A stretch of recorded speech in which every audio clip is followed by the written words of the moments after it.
Hi,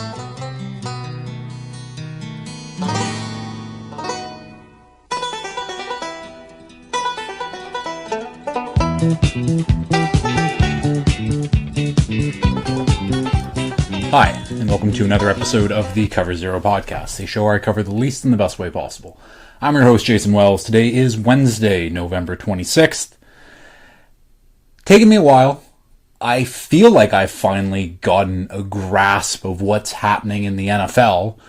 And honestly, the Rams are at the top, and then it's everybody else. I feel I was doing my power rankings today, and like I do every week, check out the Instagram.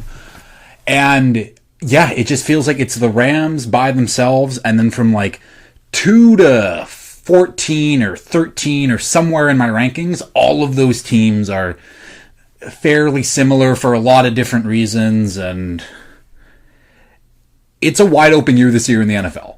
Those are the most fun years when you don't really have a clue of who's coming out of the NFC, who's coming out of the AFC, where I feel like the last few years it's been, okay, it's going to be KC or Lamar or Josh Allen.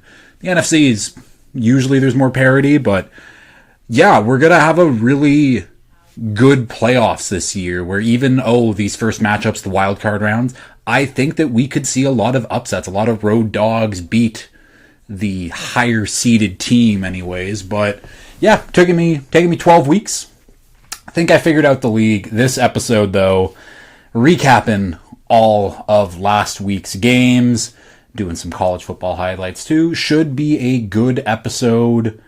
And I guess let's just get right into it with the college football highlights. Starting off with a little bit of Heisman watch here. Right now, I think the top 4 guys are Jeremiah Love, the Notre Dame running back, Fernando Mendoza, the Indiana QB, Julian Sayin, the Ohio State QB, and Diego Pavia, the Vanderbilt QB. I know that's crazy to hear. But 2 of these guys had phenomenal weeks last week, and we'll start with Jeremiah Love, the number 1 running back for the 2026 draft. He had 8 carries for 171 yards and 3 touchdowns. 8 carries for 171 yards. That's all you really need to know. Vanderbilt quarterback Diego Pavia, 32 of 38, 517 total yards with 5 total TDs and an interception. Vanderbilt somehow being like a top 15 team in the country still blows my mind. It just shouldn't happen. Sayin had like an okay game. So Ohio State rolls. He doesn't need to have these crazy monster games. But Heisman watch, it's wide open. Jeremiah's Love's award to lose by the odds anyways. We'll keep going though. Kansas State rushed for 472 yards in a losing effort to Utah.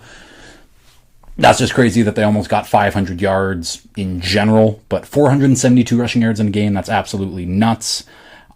Deuce Knight, the Auburn QB freshman, had a phenomenal debut for the Tigers. Went 15 of 20 for 239 yards, 2 TDs, also added 9 carries for 162 yards and 4 TDs. I don't know when this man is draft eligible or what. It's going to be a while from now, but he looks like a very fun prospect, potentially down the road anyways. And speaking of NFL prospects, tight end 1, it is signed, sealed, delivered. It is Oregon's Kenyon Sadiq.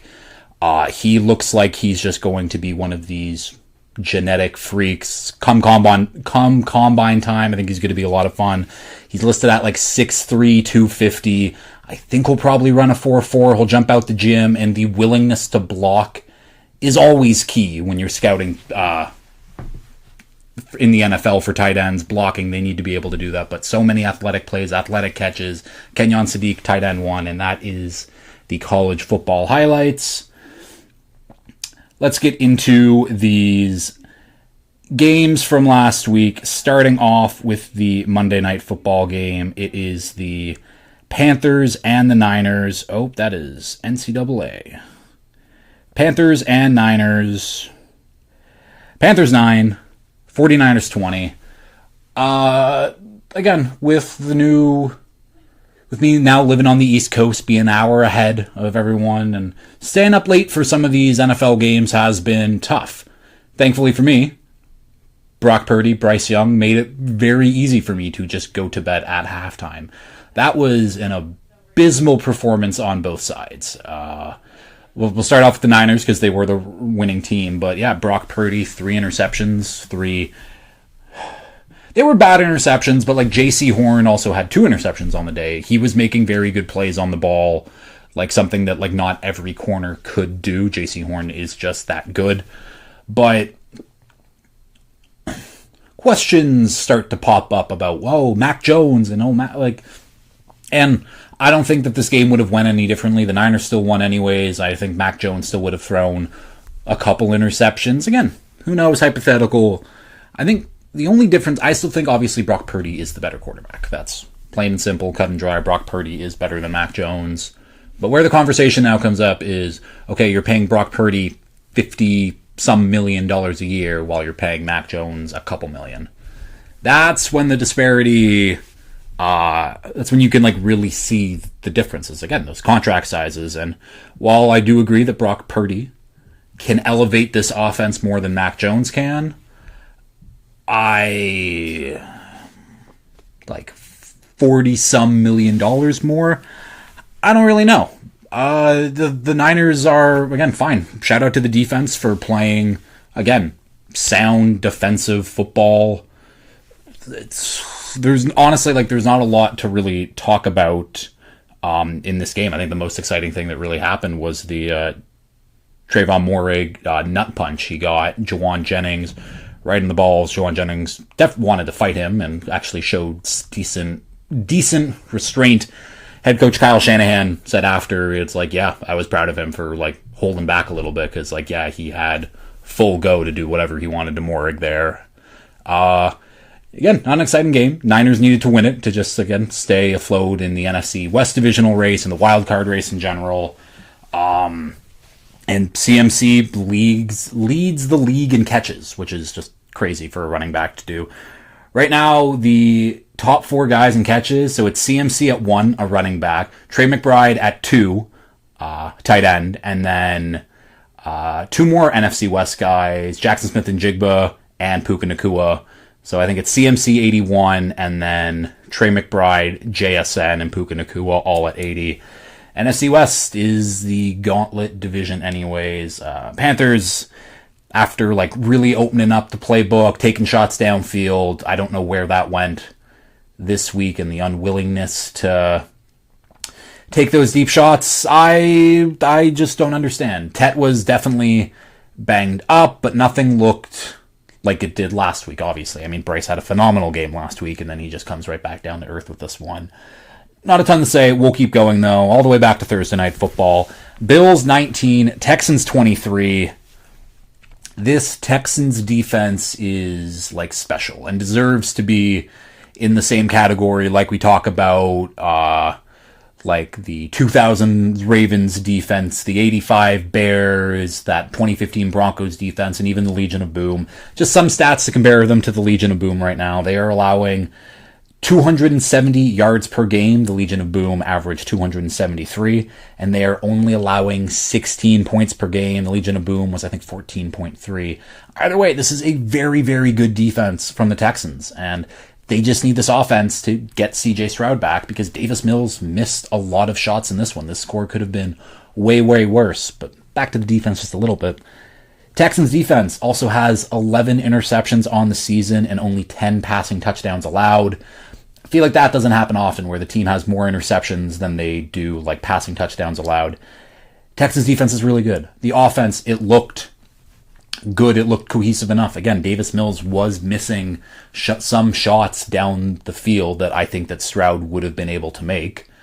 I would hope that Stroud would be back this week, but concussions are weird. But the Texans are a team that you don't want them to get hot. I can see the offense of what they want to do. I just don't think Davis Mills is the guy to lead them there. I'm cautiously optimistic about the Texans going forward. I did have them in my top 10. Going into this week anyways, but we'll adjust. The Bills. The Bills are just the Bills. It's Josh Allen, it's James Cook, it's a good offensive line, and then just a bunch of dudes everywhere. The Bills defense in particular is really bad.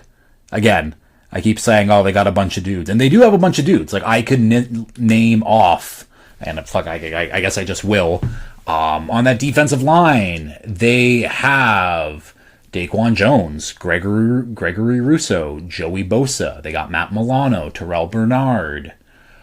They signed Shaq Thompson, Shaq Thompson should have stayed retired, but then Taron Johnson, Maxwell Harrison, Cole Bishop, who actually is playing pretty good football. I think he's their best secondary player right now. Taron Johnson, Maxwell Harrison. I'm missing that other corner that I always do for them, who's actually like pretty good, but it doesn't matter. This defense is just simply not good enough anywhere. They got a bunch of dudes across that defense, but no real star players, no impact players, and that's where the differences lie. I think if they had just one impact player on the defensive side of the ball, a lot of these issues would get slowly fixed, but they just don't. And the Bills still almost like won this game. There was a hook and ladder on, I think, 4th and 27 that they converted. Really nice play. Downfield laterals should definitely keep happening in the NFL, but the Bills are the Bills. It's just, I don't think it's going to be this year unless the defense just randomly shapes up and all of a sudden looks like an average unit. But even then, this offense doesn't look like it looks like they're an average unit. This Bills team just is flat out average, I think, at the end of the day. We'll keep going here. Vikings 6, Packers 23. Not a ton really to say for the Packers. They handled business. They took care of it. Emmanuel Wilson, big role in taking over from Josh Jacobs on the day. Finished with, I think, 100 yards and 2 TDs. So shout out to Emmanuel Wilson. But this was a game that the Packers needed to win. This was an easy game for them to win. And I don't think I have like a ton else to say. Shout out to Micah Parsons. He caused havoc for the Vikings offense. He had 2 sacks in this one. Devontae Wyatt had 2 sacks in this one. But unfortunately for the Packers, it just seems like this Micah Parsons addition that they made at the start of the year was to like fully elevate them into Super Bowl contention. And yes, they've had a lot of injuries, which probably would have changed the trajectory that they're going on. But right now, like the Micah Parsons addition has made, that defense a very good unit, but it's not an elite unit. It's not like a holy crap, this defense is like, we don't want to play this defense. It's kind of like the Cowboys defense where like you have to look out for Micah Parsons because it's Micah Parsons, but the rest of it around him is just like good enough. And this Packers offense, again, lots of injuries, they're hurt. It just feels like a move for Parsons to like put them over the top, and they're in the exact same spot as they were last year. Again, Parsons is going to be there for seemingly the rest of his career, so I guess we'll see. But it is unfortunate. Not unfortunate because the Packers are playing well.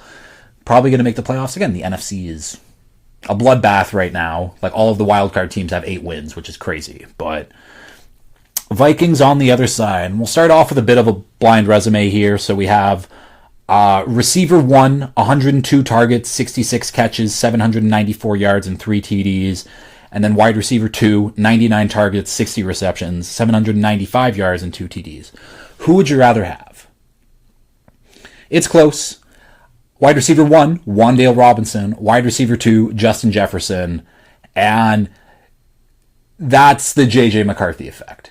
And honestly, this isn't even like a slight at Justin Jefferson. He's still top 10 in receiving yards. Like Wan'Dale's having like a really good season, and shout out to Wan'Dale, I guess. But the fact that Justin Jefferson is still having like a top 10 receiver season with the quarterback play of J.J. McCarthy just shows how good of a quarterback or how good of a wide receiver Justin Jefferson truly is.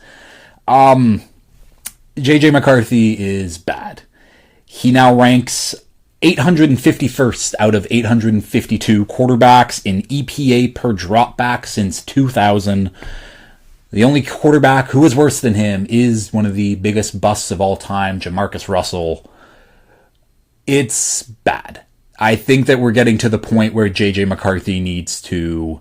Well, he doesn't need to do anything because it's not his decision at the end of the day, but Kevin O'Connell or Kwesi Adofo-Mensah need to pull the rug, need to be like, this didn't work, reassess next offseason, pull a Josh Rosen potentially where, hey, maybe we get something and some team wants to like try to build off. He's still young. I give it like he is still young. He can still develop. We've seen these other quarterbacks have to wait and finally like they get an opportunity and they look pretty good. And maybe that will be J.J. McCarthy.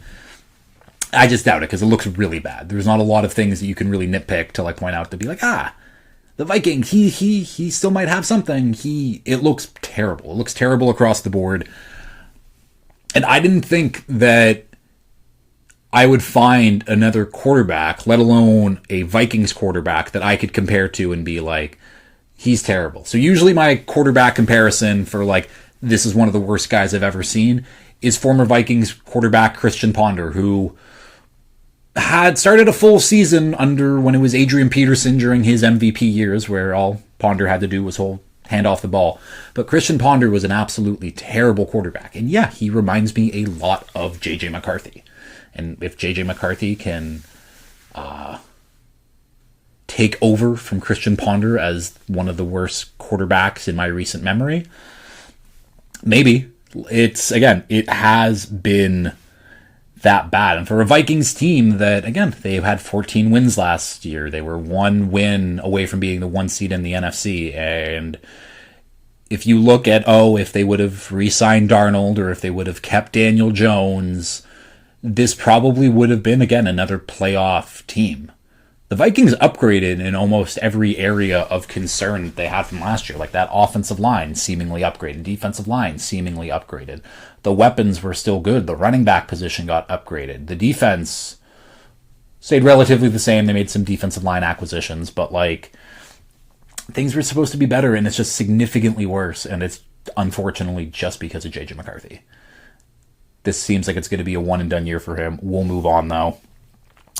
Colts 20, Chiefs 23. This game went to overtime. And yeah, the Chiefs win in a close one. They were down by 11 points going into the fourth quarter. They battle back. And it's just a game that the Chiefs obviously needed to have. Like, duh. Again, it wasn't pretty most of the game, but when it mattered, Pat Mahomes made the throws that he needed to make. Kareem Hunt, first 100-yard rush game for the Chiefs on the season behind him. And again, they need an upgrade from Kareem Hunt. Like, that's, like, of course. But Kareem Hunt's still capable enough. He can't be the bell cow guy. And right now he is the bell cow guy, which is crazy. They got Brashard Smith involved. Rashee Rice had a really good game. The Chiefs did exactly what they needed to do. Now they have a quick turnaround for Thursday Night Football, Thanksgiving against the Cowboys. And that'll be a really fun game too. But yeah, the Chiefs just win one of these close games that they haven't been all year. And this is why I have the Chiefs back ranked in my top 10, even though they're 6-5 on the year now. Like, every game that the Chiefs have played in and that they have lost, it has been a close game where they won all those games last year, and this year they're losing all of those games, except for this one. And, like, that's the difference, where we all assumed, the Chiefs are a Super Bowl contender this year, where now they're lagging, and they still could make the playoffs. Like, I'm still firmly that the Chiefs are going to make the playoffs. I look at some of these teams that are in the wild card for the AFC, where I think a few of them are going to lose some steam very shortly here.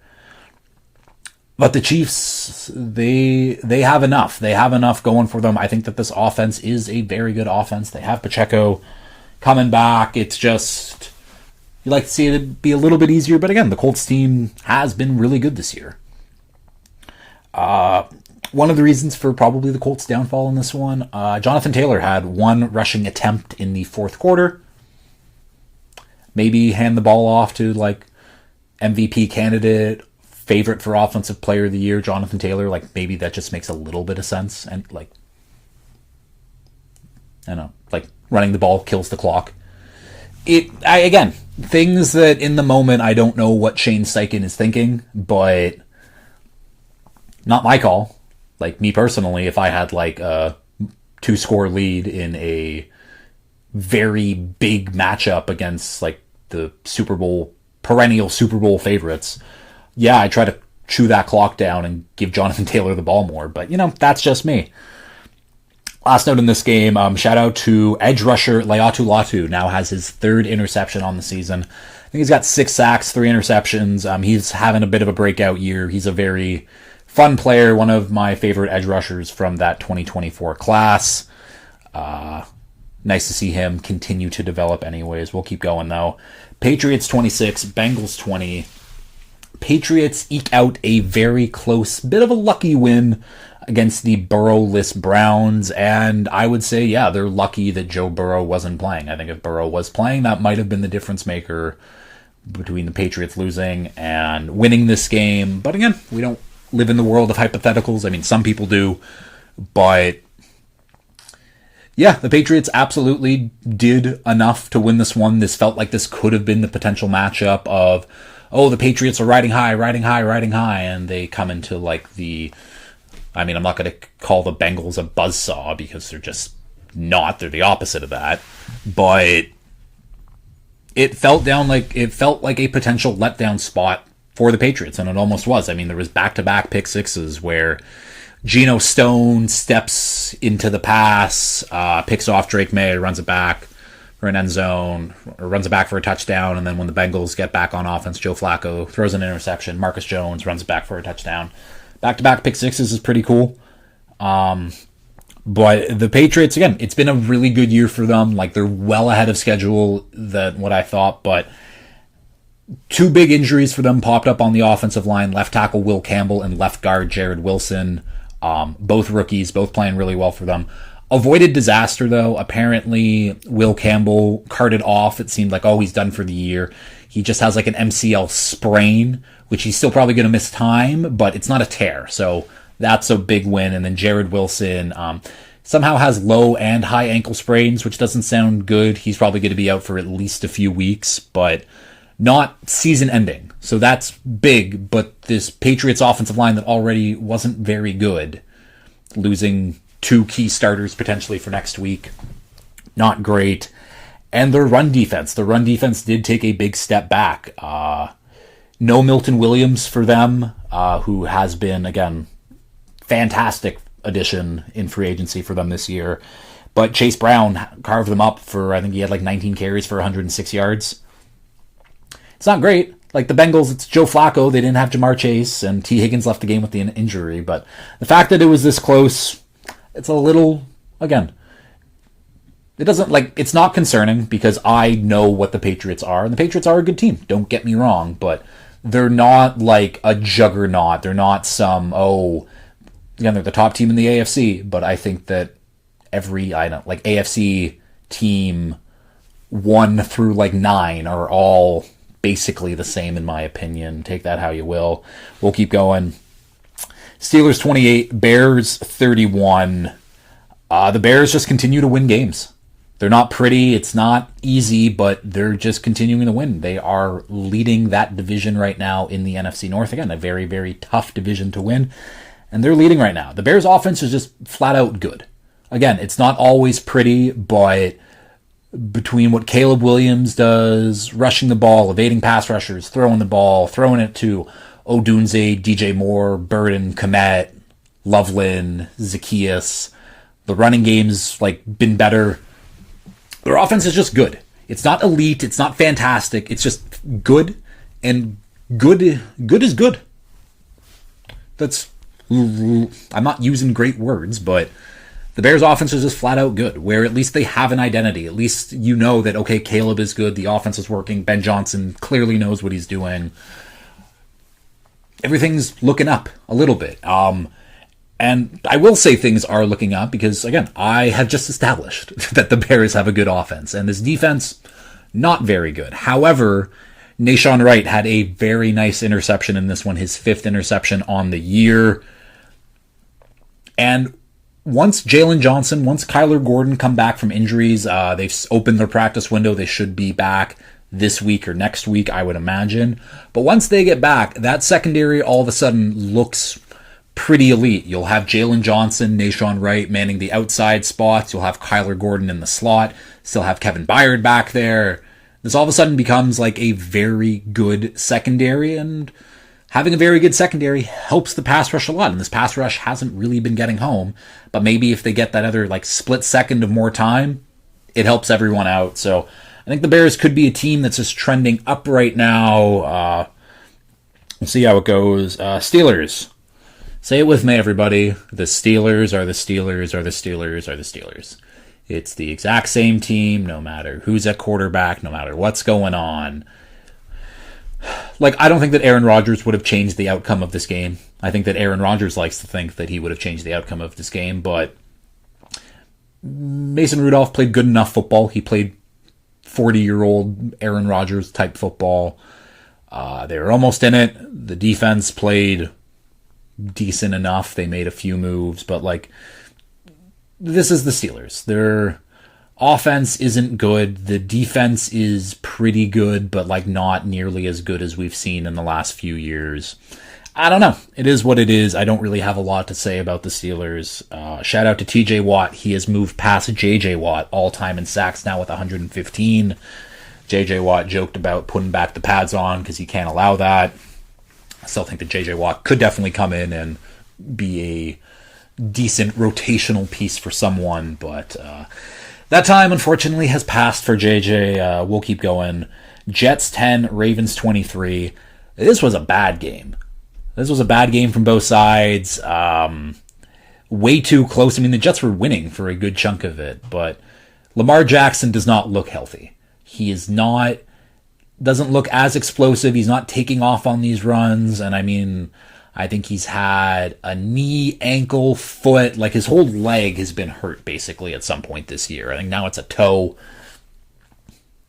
They're just hurt. Like, again, on defense, the defense is not good. The defense is playing better, but it's still not like a good defense. They're better than they were at the start of the year. But this offense is seemingly unchanged from last year. It's just now Lamar isn't as explosive, as dynamic of an athlete as he has been in years past.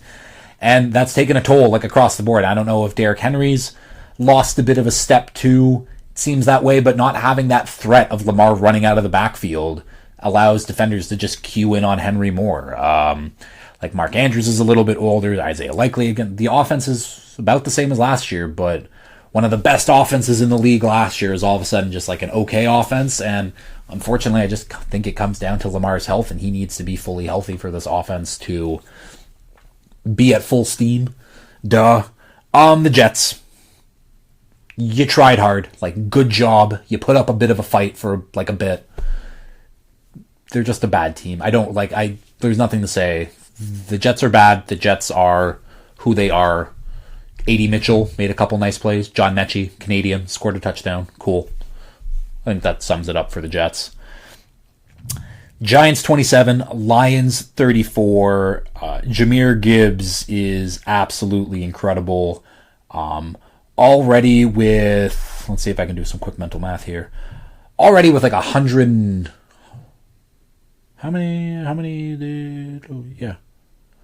Already with like 158 rushing yards on the day going into overtime. And what does he do on his first carry of overtime? Just take it to the house for a nice, how long was that run? Oh, that's receiving. How long was that run? That run was a 69-yard run, and Gibbs finishes with 219 yards with 2 rushing touchdowns, and also added in 11 catches for 45 yards and a touchdown. If you had Gibbs in fantasy this week, you better have won your matchup, because I don't know what the rest of your team was doing if you lost with, I think Gibbs put up like 55 points in like my half PPR league. An absolute monster. And right now, he has 44 touchdowns before turning 24, which puts him second all time. He is 3 touchdowns behind Barry Sanders for first. And Gibbs doesn't turn 24 until March, so he has the rest of the season. And I think this might add playoffs into it as well. Either way, Gibbs is going to have the most touchdowns before turning 24 out of any skill position. Very cool company to be a part of. Jahmyr Gibbs is insane. I saw another stat where he had 3 rushes of 22 plus miles per hour in this one. Like, that matches the rest of the league for the entire season, and he did it in one game. Gibbs is absolutely electric. I can compare him to, he's a Devon Achane on a good team. Like, I think if Achane was on the Lions, Achane would be doing very similar things to what Gibbs is doing, and if Gibbs was on the Dolphins, I think he'd be doing similar things to what Achane is doing. Either way, they're both really good. Gibbs is fantastic. Amon-Ra St. Brown, I have fastest to 500 receptions. I don't know if that's true. It was something like, him and Michael Thomas are like the 2 fastest people to 500 receptions in the league. Something like that. Either way, the Lions offense is the Lions offense. They looked really good. Lions defense, on the other hand, didn't look good, but it's hard to look good when you're going against Jameis Winston. And There was the flea flicker play to Wandale Robinson. There was the Gunnar Olszewski pass to Jameis where I think that was Derek Barnes who he said after the game too, where like he was supposed to rush, but then he saw Winston release, so he's like, I'm going to drop back and try to cover this, and then Winston made him look foolish. Kids, you should absolutely not try, because when you try, you look like Derek Barnes and you get embarrassed on TV, and that's going to be a highlight that is shown for a while of Jameis making that catch, then kind of faking out Barnes, giving him a little hezzy hay and scoring that touchdown.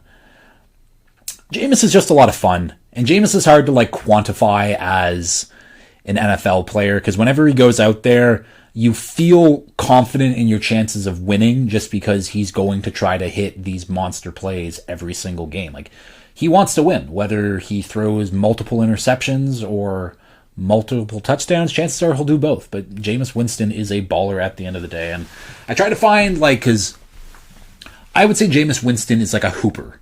In, you know, the basketball sense where, like, oh, they say that guy is like a hooper, where it's not, oh, he's the best basketball player and has, like, the best intangibles. But it's this guy, you put the ball in his hand, he's going to score. He's going to make plays regardless of who's around him. He's going to go to work just because he's a hooper. And I think that's kind of what Jameis Winston is. I compared Jameis Winston to, like, Michael Beasley, where, again, this might be a little old, dated of a reference, but Michael Beasley, same thing. He didn't have the best career. I think he was the second overall pick in 2008, but, like, had a pretty good career and was always, again, he can score the ball. He can shoot well. He can do everything on offense, like, really well. He does his own thing. Like, don't ask him to work in a team system. He does his own thing. And it's kind of like Jameis, where I think you can put Jameis in any offense and he's going to make it work to some degree. But you tell that guy to, like, be the star of your team, like, we're riding with you, it probably won't work. And I feel like that's an apt comp for Michael Beasley, where Michael Beasley is just a pure hooper. And I feel like Winston is, like, a pure hooper in the football sense. Maybe that made sense. Maybe it didn't. Either way. We'll keep going. Giants also fired Shane Bowen finally. We'll talk about that on Friday's show. Next game up here, Seahawks at Titans. Seahawks 30, Titans 24. Titans shouldn't have come back in this one, but this was another like classic Seahawks game where the game was over by halftime, and then they just kind of let the Titans get back into this one just a little bit anyways, but really, this is the JSN show. Jackson Smith-Njigba now has the most yards in a season by a Seahawks wide receiver. It is the 11th game of the season. I think the mark was like 1,304 yards by DK Metcalf. JSN has surpassed that quite easily, and he is on pace right now for 2,029 yards, which would be an NFL record, would be the first 2,000-plus receiver in league history as well. A point that Calvin Johnson made to be like, I thought this record was going to be broken a while ago, especially when they switched it to 17 games. But that just shows you how damn good Calvin Johnson fucking was. And the Seahawks, they had 40 pressures today on Cam Ward. 40 pressures. That is an insane number. Again, the score 30-24 doesn't look great for the Seahawks, but they took care of business and then just kind of let the Titans come back into this one closer and closer and closer. Ted's on the other side. Hey, you have something to be like a little bit of hopeful for. Cam Ward has looked pretty good over the last like month of football, like playing games or playing teams like the Seahawks with a really good defense, like the Texans, like the Rams. Cam Ward has looked like a functional quarterback, like a guy who, yeah, you put anybody around him, it could work. And I'm interested to see how the Titans go forward in developing Cam Ward, but at least there's some optimism there with that. If Cam Ward looks like he could be the franchise guy for the Titans and has at least shown some sparks and some juice of him making some crazy plays, that's good. However, there is a new Titans player who has emerged as an Offensive Rookie of the Year contender, and that is Chimere DK, the wide receiver out of Florida. He is currently leading the league in all-purpose yards at 1,760, and he is on pace to break the all-time record of Darren Sproles, who set it at 2,696 yards. Now, again, DK kind of does everything for the Titans. He returns, he receives, they put him in the backfield a little bit. And this offensive rookie of the year race hasn't been cut and dry. It looked like it was going to be Igbuka, but he's had a few down weeks now, and now Baker is potentially out, and now that kind of puts him out. Ted McMillan has been up and down again. He's having a really good rookie year, but this Panthers offense is just this Panthers offense, and he's not getting the big moments. Ashton Jeanty is, unfortunately, he's just a part of the Raiders, and that stinks. Jackson Dart has now been hurt. There's not like, oh, this guy's clearly the favorite. This guy's clearly doing better than everyone. Like, Tyler Warren's still having a great year. I don't know what DK's number would be at on any betting site right now for Offensive Rookie of the Year, but if he can, if he can break the all-purpose yards records for a season, like the Darren Sproles, Darren Sproles is a hell of a player. Future Hall Very Good member at some point. But yeah, if DK can break that, I don't know. He definitely deserves some Offensive Rookie of the Year, credit and nominations anyways. He will be nominated for my Offensive Rookie of the Year ballot. That comes in a while anyways, though. We'll keep going. Jags 27, Cardinals 24. This game also went to overtime.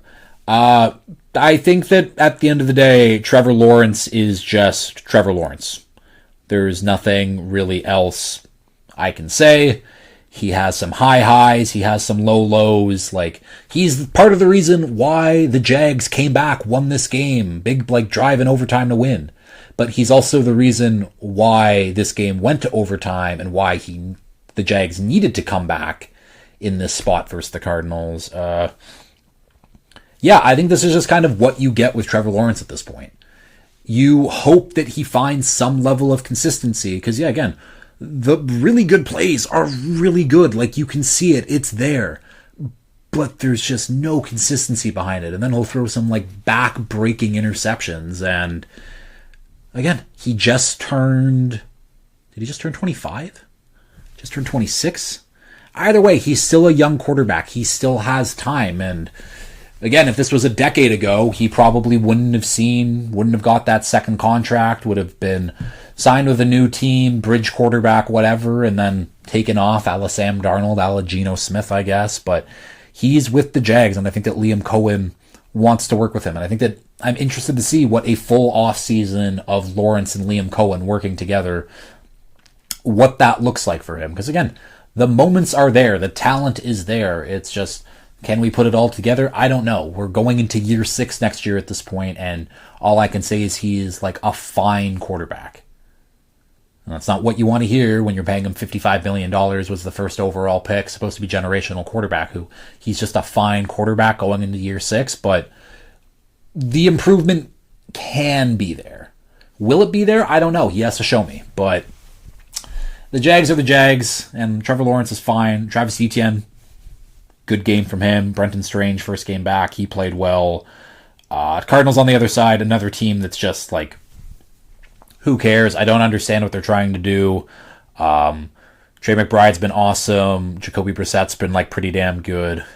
Michael Wilson has been one of the best receivers in the league over the last 2 weeks anyways, which is crazy to say.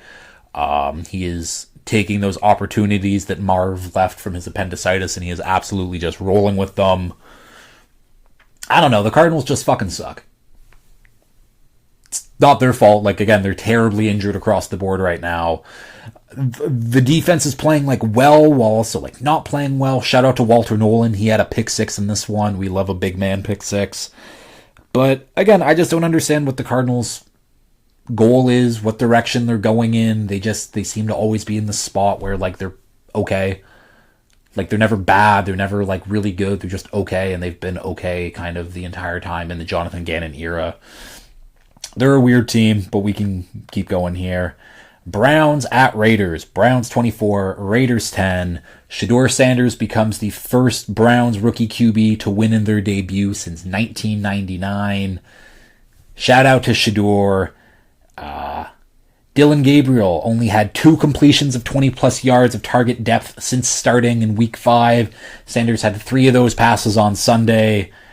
They had 5 rookies on Sunday with 40-plus yards from scrimmage. Shedeur Sanders, Dylan Sampson, Quinshon Judkins, Isaiah Bond, and Harold Fannin Jr. That's the first time in the Super Bowl era that that's happened. It was, again, for a 5th-round rookie QB coming in a week of practice, like, it was a good performance. And he did things that Dylan Gabriel can only dream of doing. Like that pass that he had where he rolled out of the pocket, he saw Isaiah Bond streaking down the field. Like, that was a big-time NFL throw. Dylan Gabriel is not capable of making that throw. And Shedeur made it look seemingly easy. There was a lot of things from this game where I could point out to be like, I don't know if Shedeur is going to be like a franchise, like, near top 10 guy, like, that's your starter, but I think that he's going to be good enough to play in this league for as long as he wants to. And he has the mentality that he wants to be a starter. He wants to be the guy that brings this Browns franchise, like, out of the depths. And I don't know. Like, we'll see. There's still some things to clean up. The Browns' offensive line is still terrible. Jerry Jeudy had one of the worst. I mean, Sanders hits him on like a pretty decent play. Jeudy lots of space in front of him. The defender, he decides to high step with like 4 guys in front of him and like on the 30-yard line. Raiders defender clocks the ball out from behind him. Fumble. It's just, again, a stupid Jerry Jeudy and encapsulates his career of being Jerry Jeudy, I guess. But no, like, I would be... Again, I don't know. He has the rest of the season. He's been named the starter now going forward, and he has the rest of the season to prove what he's going to be and what type of QB he can be for the Browns. But it's fun. And I think I can kind of leave it at that, where Sanders makes the Browns' offense now palatable, where Dylan Gabriel does not. And people like to point, it's like, oh, the Dylan Sampson screen pass TD of like, oh, well, you know, his stats were inflated. Like, he threw behind the yard, like, the line of scrimmage, and Sampson got 50 yards in a TD. Like, no. First of all, you're a fake football fan if that's how you view the game. But Dylan Gabriel, and I think it would have been the week beforehand or 2 weeks ago, either way, that exact same play was called, and Gabriel skied it over the running back's head. That's the difference, is Shedeur Sanders can hit a running back coming out of the backfield for a screen pass, where Dylan Gabriel throws it 10 feet over his head. So that's that. The defense, 10 sacks on the day. Myles Garrett adding another 3 sacks for him. He's now up to 18 on the season. He has had 13 sacks in his last 4 games, which ties him for second on the season with Brian Burns. Myles Garrett now 5 sacks away from sole lead of the NFL sack record. If he doesn't get it at this point, I will be very disappointed, but this Browns defense is good. And, like, yes, they've always had Myles Garrett. Myles Garrett has been that linchpin driving force for this defense for such a long time. But having Mason Graham, having a guy like Malik Collins taking up space in the middle, like, it just, again, I talked about it, I think, a couple weeks ago, but having other guys on the defensive line who need to be accounted for, instead of just like, okay, we're focused on Myles Garrett, we'll figure out the rest, where now they have to focus on multiple guys in front of them, where, yes, Myles Garrett still gets the bulk of the attention, but it's not as much as it used to be, and that's been the big difference for Garrett, in my opinion, this year anyways. Again, such a fun player. I mean, I talked about it a lot last week, so the Raiders, who cares? Really, like, Chip Kelly fired after this game, deservedly so. I mean, the misuse of Ashton Jeanty, we'll see if that gets fixed. Geno Smith is absolutely terrible. Like, I think that Aiden O'Connell deserves a chance in the next couple weeks to get in there and start if Geno keeps playing like this. I don't know. Trey Tucker looks disinterested. The defense is absolutely terrible outside of Max Crosby. Like, nothing I can point towards this being positive for the Raiders. Greg Olson, and not that Greg Olson, is now the Raiders offensive coordinator for the 3rd time now in his career, which I just find that very funny that for 3 separate occasions he has been the offensive coordinator. I think the first one was like during like the young Derek Carr years, and then during like John Gruden's tenure, he was there as the offensive coordinator, and now he's back as the offensive coordinator. No one cares about the Raiders. We'll keep going here. Eagles 21, Cowboys 24. What a comeback from the Cowboys. And I mean, you can also paint the picture as what a meltdown from the Eagles. And the turning point in this game, the TSN turning point, was by special teamer Elijah Clark on the punt. So Cowboys punted to the Eagles.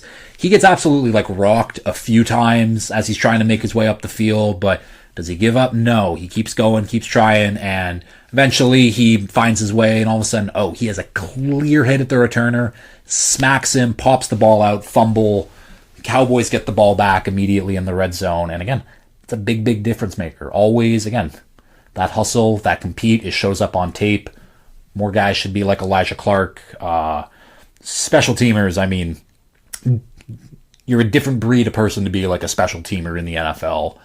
But yeah, shout out to Elijah Clark anyways. George Pickens might be emerging as the wide receiver 1, which I don't think it's a crazy thought. I think that Pickens has been the better receiver than CD, and CD's been banged up. But even when CD's come back, he's had multiple drops over these last few games where Pickens has just been consistent as consistent's been. And when you can make the conversation that, George Pickens might be better than CD Lamb. CD Lamb's still exceptional. Don't get that wrong. But the fact that I can now put Pickens into that conversation a little bit, and now, the Cowboys now have 2 surefire top 10 receivers and maybe 2 fringe top 5 receivers is, again, absolutely crazy. But George Pickens is that good. This offense is really good. And you know who's also pretty good? The defense. Holy shit. This Cowboys defense went from, again, one of the worst in the league to it's pretty good now. The addition of Quinnen Williams, getting the addition of Logan Wilson, getting Demarion Overshown back, getting Savone Revel back, getting Donovan Wilson and Malik Hooker back. All of a sudden, this Cowboys defense looks much better, much more improved. Again, they're still not some great defense, but they're way better than they were a month ago. And it would be tough for the Cowboys to sneak into the playoffs. They might be able to. Currently, though, they're 3 games back of a wild card spot. They'd be battling, I think it's between the Niners, the Packers, and someone else, but I don't see. I was texting with Cam about this earlier, where I just don't see that other team. But then, the Lions also have 7 wins, so there's a lot of things that need to happen for the Cowboys to get to where they're going, and it basically, Chiefs Cowboys this Thursday is going to be a loser leaves town game. We'll see how that goes. And shout out to Dak Prescott. He becomes the Cowboys' all-time passing leader, which is, a crazy thing to say. That's more than Hall of Famer Roger Staubach. That's more than Hall of Famer Troy Aikman. That's more than Hall of Very Good member Tony Romo. Dak's had a really good career. Plain and simple. Yeah, okay, I guess we can move on. Now the Eagles. The Eagles, 3 straight drives, touchdown, touchdown, touchdown. And then after that, it was punt, halftime, punt, punt, punt, missed field goal, fumble, punt. The Eagles are the Eagles. They went on a hot streak last year. They had everything going for them. This is not a well-coached team. Nick Sirianni, again, not a good coach. I have been adamant about this. Nick Sirianni, not a good coach. He is a coordinator merchant, and he cannot hire coordinators, especially from within. Kevin Patullo, also not good at his job. And maybe this isn't all on Patullo. I don't think that Jalen Hurts is, again, people wanted to put him as a top 5 quarterback last year. I don't even know if he's a top 10 quarterback. He's fine. He's good enough. You can clearly win a Super Bowl with him, but he's just not the guy. He's good enough. He's a game manager, but he's fine. And I don't know. They had 192 yards on their first 3 drives, and then 107 yards combined on the next 8. The run game can't get going, and the Eagles have played 3 scoreless halves of football this year. Only the Titans have more with 4. This team isn't good. They're good enough. Again, if they get hot, they can beat anyone in the league. It's just, can you actually beat people, Eagles? they're infuriating, and I don't understand it, and I don't know where the disconnect is on offense particularly. Like, this is the offense's fault. Like, this defense is still playing really well, and, like, yeah, like, Dak and Pickens, like, they had big games, but when your offense just isn't moving the ball at all, that defense gets tired eventually and becomes easier to pick apart, especially when you have guys like Pickens, like CD, like Jay Ferguson, like Javonte Williams. Can't believe I said Javonte Williams, but he is having a really good year. Next game up here, Falcons 24, Saints 10. Shout out to Kirk. He's still showed some juice in that arm. Still played like at a pretty good level. Again, he played the Saints, and it is what it is. But like, yeah, the Falcons showed up. They won. Like, again, they're not. All of a sudden, the Rams aren't picking in the top 10 anymore, so that's big for them. Yeah, Kirk played well. That offense played well enough. Like, good for them. The defense, though, is like the real story. They had another big performance in this one. Brandon Dorlus had another sack and a half. James Pierce Jr. had a sack and a half. Like, this young defense is playing much, much, much, much better than they have to start the year. And again, it's a young defense, and obviously they will continuously get better, but at least that's like a building block for the Falcons. The offense, again, I still don't think that Michael Penix is your guy, and they'll deal with that at some point anyways, but at least the defense is building. The Saints, you have no run game. Tyler Shuck just isn't good. I think Tyler Shuck like attempted 43 passes and just got over like 200 yards. That's really bad. Had an interception in this one. The defense, again, there's no one on the defense that I can point to that's like, that's a promising young player. The Saints just suck. Thanks, Mickey. You did a terrible job as GM. And finally, Sunday Night Football. Bucks 7, Rams 34. Another game that was over at halftime, and thankfully I was able to go to bed early. But this stat isn't true anymore now that Christian McCaffrey has more receptions. But either way, the stat was the Rams currently have the NFL leader in passing TDs, Stafford, reception TDs, Devontae Adams, receptions. It was Puka Nacua. Now it's Christian McCaffrey, but Puka only one behind. And scoring defense, and they could be the first team to ever do that, which would be insane. So Puka, you got to get your stats up a little bit, man. The Stafford MVP case, though, is in full swing. I mean, he is leading the league in passing to touchdowns, and I've seen people online being like, oh, like, he's stat padding, he's being like a bit of like a box score merchant guy, and like, yeah, they are stat padding. Like, that fade route they run to Devontae Adams is almost unguardable. Like, Devontae Adams is still that dude. But like, in the last couple years with the Rams, they would be running that ball in with Kyron Williams 90% of the time. So now that regression is just kind of gone the other way, where now instead of like, oh, he's losing all of his passing touchdowns to running touchdowns, now all of the running touchdowns that have happened have now come down, and Stafford's passing touchdowns have come way up. And yeah, he is the front runner right now for MVP, which sounds absolutely unbelievable, but shout out to Matt Stafford. And I'm trying to have this conversation of like, if Matt Stafford wins MVP this year, where does he rank all time in amongst quarterbacks? And I think that I could easily put him over that 2003 NFL class of Eli Manning, Big Ben, Phillip Rivers. Like, I think Matt Stafford, he has a ring. If he wins an MVP, he is immediately ahead of all of those guys. And I think if we just go 21st century of like guys I'd put ahead of him, it would be Brady, it would be Manning, it would be Rodgers, it would be Breeze, and it would be Mahomes. I guess that would be the top 5, because I was about to make the point of like, Matt Stafford, top 5 quarterback this century? Maybe. But no, because those 5 guys exist and are very hard to kick out. Like, Drew Brees would be the guy to kick out of that 5-some, but I don't know if I can put Stafford ahead of Drew Brees all time. Like, again, a conversation can be had if he wins an MVP, but it would still be a tough conversation to have. I don't know. Matt Stafford's unbelievable. Like, what he's doing at his age, and again, if he wins an MVP this late into his career, the Hall of Fame is definitely happening. People used to call Matt Stafford one of the most overrated quarterbacks like of this generation, and now here he is winning Super Bowls. being on the number one team in the league, an MVP favorite this late into his career. Matt Stafford's fantastic. Devontae Adams, talked about it a little bit already, but he has 9 touchdowns in his last 5 games.